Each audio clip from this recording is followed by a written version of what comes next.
les Occidentaux ont peur toujours de ceux qui ne ressemblent pas à eux. Le système soi-disant démocratique que les Européens jugent et les Américains jugent les meilleurs dans le monde, tout ça, ça leur fait peur. Regardez, par exemple, les leaders des pays de l'Europe. C'est des personnages avec la sexualité perturbée, donc un peu traumatisés par leur relation avec la société, qui dirigent les pays et qui sont en tête de gouvernement, qui travaillent comme des ministres, etc. Il montre de temps en temps qu'il veut, encore une fois, prouver à des Français que la France reste un grand pays de l'Europe.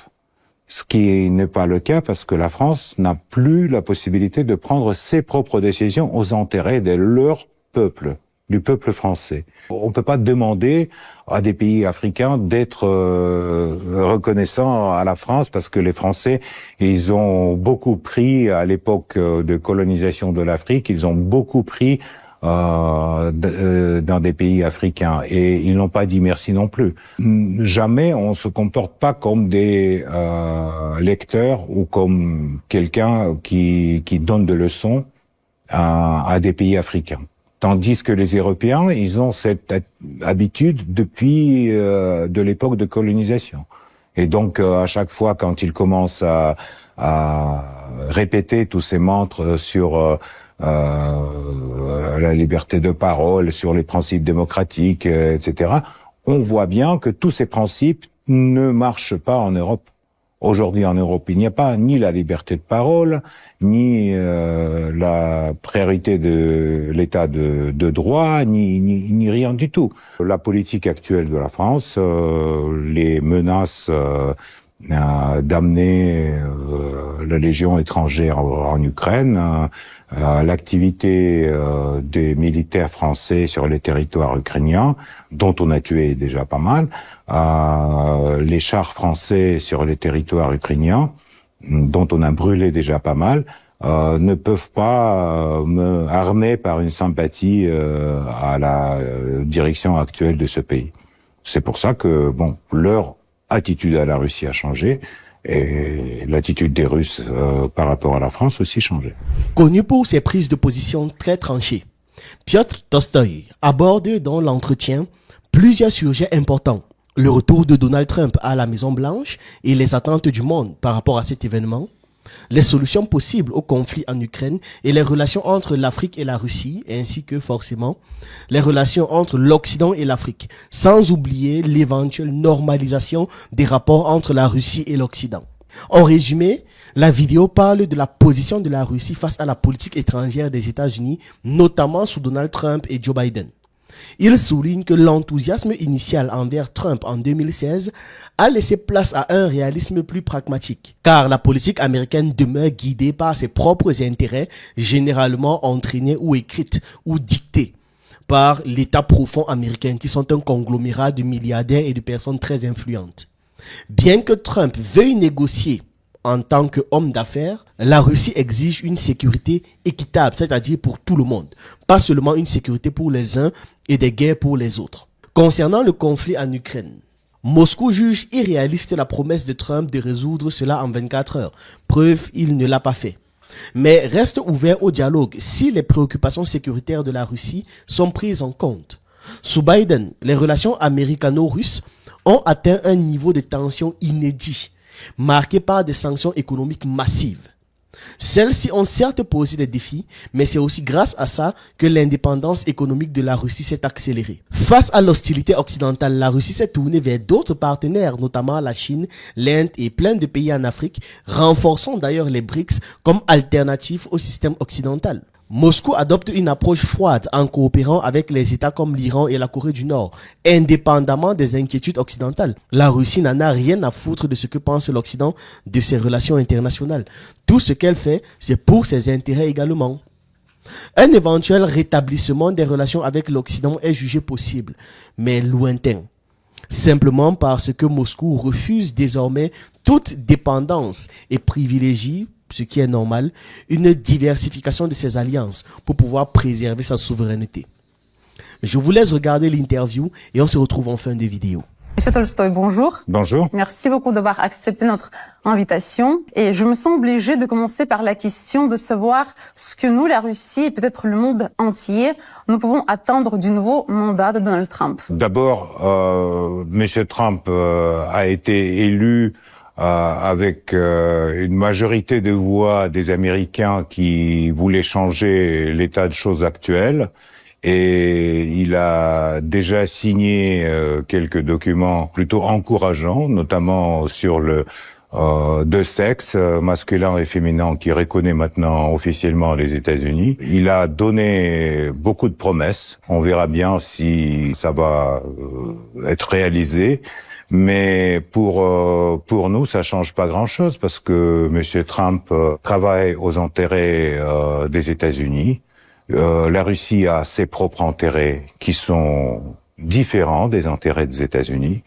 Il veut faire l'Amérique d'après son slogan Make America Great Again.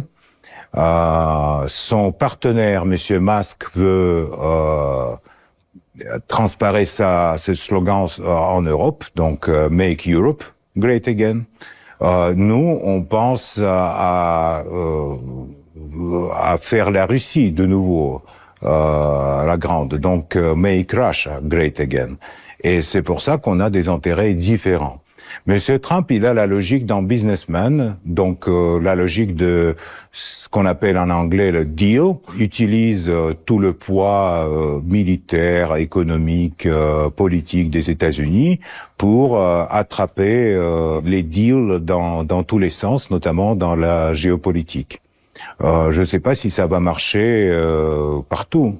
Peut-être avec Canada ou avec Groenland, ça peut aller, mais avec la Russie, ça va pas marcher. Il faut, pour avoir un accord, il faut penser des questions de sécurité. C'est ce qu'a dit président Poutine, c'est que on a une sécurité unie pour tous, et pas une sécurité pour une partie et une sécurité pour une autre.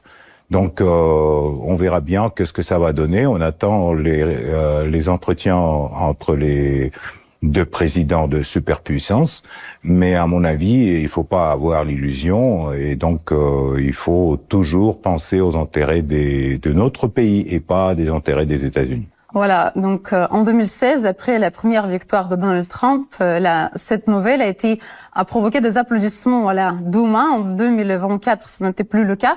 Pourquoi nous avons perdu cet enthousiasme? Nous sommes devenus plus réalistes? À mon avis, on est devenu plus réaliste, et les applaudissements, c'était après une intervention d'un député qui a dit je vous félicite, et donc les députés l'ont soutenu par les applaudissements, mais à mon avis, c'était une réaction un peu spontanée, pas quelque chose qui a été calculé. On n'a pas d'illusion sur la politique des États-Unis, sur les intérêts des élites des États-Unis et sur la future politique de Trump. Mais on peut trouver, d'abord on peut renouveler le dialogue, parce que quand même l'absence de dialogue entre les deux superpuissances mondiales, c'est quelque chose qui fragilise le monde. Et donc on peut renouveler le dialogue, et dans ce dialogue on peut trouver des compromis, mais pas avec les méthodes de pression qui souvent utilisent Monsieur Trump dans les négociations avec des autres pays. Trump et l'Ukraine. Donc, lors de sa campagne présidentielle, il a beaucoup parlé que je vais régler le conflit ukrainien en 24 heures. Ça fait déjà 24 heures presque qu'il est à la Maison Blanche. C'était juste un slogan ou il est vraiment capable de mettre fin à ce conflit, d'après vous? Vous savez, les politiciens américains, et souvent ils simplifient les choses pour ses électeurs. Donc, lors de la campagne électorale, il a dit oui, je vais régler le conflit en Ukraine à une journée. Hier, quand il a signé ses premiers décrets, les journalistes l'ont demandé est-ce que vous êtes prêt à régler? Il a dit il me reste encore demi-journée, donc peut-être ça prendra des mois, peut-être ça prendra des années, on ne sait pas. Pour nous, ce qui est important dans cette situation, c'est que les buts de l'opération spéciale militaire sont atteints.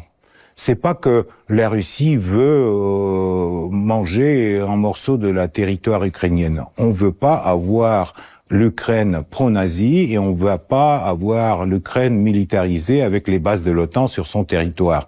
Donc, si ces choses-là, on peut régler, on peut discuter, à mon avis, c'est possible de petit à petit trouver un compromis. Le dialogue, c'est bien. De toutes les façons, avoir un dialogue direct entre les leaders des pays, c'est bien. Et pour les États-Unis et pour la Russie. Et mauvais pour l'Europe. Parce que l'Europe est allée tellement loin dans son soutien à l'Ukraine, et tellement loin dans sa russophobie, que maintenant, pour revenir, il faudra, je sais pas, des années. Et tous les leaders européens qui ont déclaré toutes ces déclarations des derniers 3 ans, ils doivent maintenant les manger de nouveau. Et comment ils vont faire ça si la politique des États-Unis va changer, ça c'est intéressant à regarder. On verra bien. On verra bien. Cela fait presque 3 ans que la Russie est le pays le plus sanctionné au monde, donc après le début de l'opération militaire spéciale. Comment ces sanctions de l'Occident nous ont influencés et d'après vous, est-ce que Donald Trump va se prononcer pour leur abolition? Et n'oublions pas que le plus grand nombre de sanctions anti-russes a été imposé par Washington lors du premier mandat de Donald Trump. Vous savez, ce qui concerne les sanctions, on a aujourd'hui presque 17 000 sanctions différentes sur et personnelles et sur tous les sphères de l'économie russe. Et donc, d'une part, ça apporte beaucoup de difficultés pour le pays. Ça apporte des difficultés pour les gens, pour la vie quotidienne.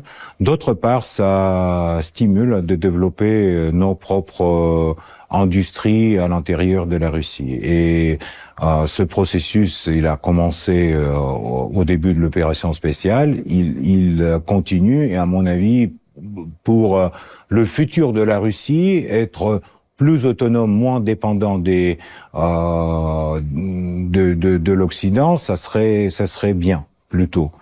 Donc, il faut dire que n'importe quelle décision sur l'Ukraine doit prévoyer l'enlèvement de ces sanctions illégales contre notre pays.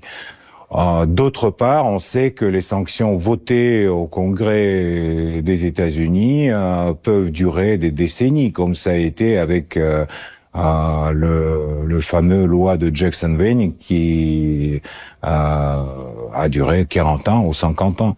Donc, on verra bien qu'est-ce que ça va donner, mais de toutes les façons, sans sanctions ou avec les sanctions, la Russie reste le plus grand pays de l'Europe et la Russie reste 4e puissance mondiale. On peut pas intimider la Russie avec les sanctions économiques ou politiques. Ça c'est à mon avis clair, et ça c'est une des leçons que cette situation a donné aux leaders occidentaux. En parlant des leçons, l'opération militaire spéciale dure presque 3 ans. Comment notre politique extérieure a-t-elle changé et quelles leçons notre pays en a-t-il tiré de ces 3 ans? Vous savez, à mon avis, dès le début des années 2000, la politique extérieure russe a été orientée vers la coopération multilatérale qui pourrait être économiquement intéressant pour tous les partis, avec le respect à l'histoire et spécialité de tel et tel pays. Donc on n'était pas concentré que sur l'Europe ou que sur les États-Unis. Et avec les sanctions et avec la confrontation avec l'Occident, on a eu plus de temps et plus de possibilités de développer la coopération avec la Chine, avec l'Inde, avec des pays de l'Afrique, etc. Donc j'espère que ça va diversifier, si vous voulez, notre politique extérieure à long terme. Parce que, par exemple, le travail de BRICS, qui aujourd'hui rejoint encore une vingtaine de pays, ça donne la base pour la coopération économique intéressante pour tous ces pays, sans donner des leçons les uns à l'autre, mais en développant le dialogue respectif pour tous. Voilà, vous avez mentionné les BRICS. La Russie également développe sa coopération avec l'Inde, la Chine et d'autres grands pays du Sud. Comment est-ce que ça peut influencer la politique mondiale, notre coopération? Vous savez, la politique mondiale, c'est difficile de dire parce que on voit que les marchés européens ont été beaucoup affaiblis par la rupture de la coopération avec la Russie. On voit la hausse de prix de l'énergie partout et la hausse de taux de chômage, etc. Donc, les conséquences pour l'Europe de cette rupture sont assez sensibles et assez aujourd'hui évidentes. Ce qui concerne le développement de nos relations avec le Sud, avec les pays de l'Afrique par exemple, à mon avis, on a ici le grand champ pour travailler parce que vraiment il y a des projets très très intéressants avec la Chine notamment, et donc on verra bien qu'est-ce que ça va donner dans 10 ans. Ça, c'est pas des projets qui seront réalisés dans 1 an ou dans 2 ans, mais dans 10 ans, on verra, j'espère, l'économie russe diversifiée sur les différents marchés internationaux. Est-ce que la coopération entre la Russie, par exemple la Corée du Nord et l'Iran, voilà, le président iranien s'est récemment rendu en Russie, cela fait peur aux pays occidentaux? Mais les Occidentaux ont peur toujours de ceux qui ne ressemblent pas à eux. Donc tout ce système existant en Corée du Nord qui est orienté sur l'autonomie nationale, ou le système existant en Iran qui est orienté à leur leader, à des ayatollahs, tout ce qui ne ressemble pas le système soi-disant démocratique que les Européens jugent et les Américains jugent les meilleurs dans le monde, tout ça, ça leur fait peur. Ça c'est leur, si vous voulez, point faible, à mon avis, dans la politique internationale. Ils n'arrivent pas à avoir un dialogue normal. Regardez par exemple les efforts de Trump quand il a voulu avoir un accord, un deal avec la Corée du Nord. Ça finalement, ça n'a pas marché. Donc il faut être patient, tranquille et respecter les systèmes qui existent dans des pays différents. Et à mon avis, aujourd'hui, la Russie mène la politique comme ça. En revenant aux relations entre la Russie et l'Occident, donc ces dernières années, nos relations ont beaucoup changé. À votre avis, faut-il essayer de les rétablir ou il faut aller de l'avant pour construire des relations plus saines avec de nouveaux partenaires? Pour rétablir les relations qu'on avait avec l'Europe et les États-Unis avant l'opération spéciale en Ukraine, il faudra beaucoup de travail, beaucoup d'efforts. Et c'est pas que un effort des Russes, mais c'est aussi un effort des Américains et des Européens. Ça dépend d'eux. Et donc, s'ils sont prêts à rétablir ces relations, je trouve que dans des années, on peut le faire. Mais évidemment, ils seront plus saines parce que jusqu'à présent, ils ne comptaient pas avec des intérêts de la Russie comme le plus grand pays de l'Europe et des intérêts de notre sécurité avec l'élargissement de l'OTAN. Il y a plein de points sur lesquels les Européens et les Américains, ils ont ignoré la Russie. Aujourd'hui, ils comprennent qu'on ne peut pas ignorer la Russie, que pas tout dépend des chiffres de PNB et que l'économie de la Russie est assez stable et elle continue à grandir malgré toutes les sanctions. Donc à mon avis, peut-être on aura la chance d'avoir les relations plus saines. C'est vrai que j'espère bien ça. Donc c'est possible de les rétablir? C'est possible de le rétablir sur la base plus juste, plus équitable, ouais. Après la grande conférence de presse que Vladimir Poutine a donnée à la fin de l'année 2024, vous avez dit la chose suivante, je vais citer, « Nous vivons une époque difficile et notre président porte un énorme fardeau étant donné l'infantilisme d'un grand nombre de dirigeants dans le monde. » De qui est-ce que vous avez parlé et en quoi consiste leur infantilisme? Regardez, par exemple, les leaders des pays de l'Europe. À mon avis, c'est des gens qui ne représente pas telle énergie, telle personnalité qu'on a vu dans l'histoire, même dans l'histoire du XXe siècle, quand on a vu De Gaulle, quand on a vu Churchill, quand on a vu d'autres leaders, Helmut Kohl, etc. Aujourd'hui, même la dimension de la personnalité, et souvent c'est des personnages avec la sexualité perturbée, donc un peu traumatisés par leur relation avec la société, qui dirige les pays et qui sont en tête de gouvernement, qui travaillent comme des ministres, etc. C'est une autre génération. Et à mon avis, il n'y a pas beaucoup de personnages. Vraiment des gens avec lesquels on peut avoir un dialogue franc et avoir des accords plus ou moins durables. Par exemple, le président français Emmanuel Macron, on peut dire qu'il montre pendant ces années un certain enfantilisme. Président Macron, il montre que un produit polittechnologique dans le choix entre les extrêmes droites et les socialistes un peu avec des habitudes intéressantes. Donc, il montre que ce projet peut marcher.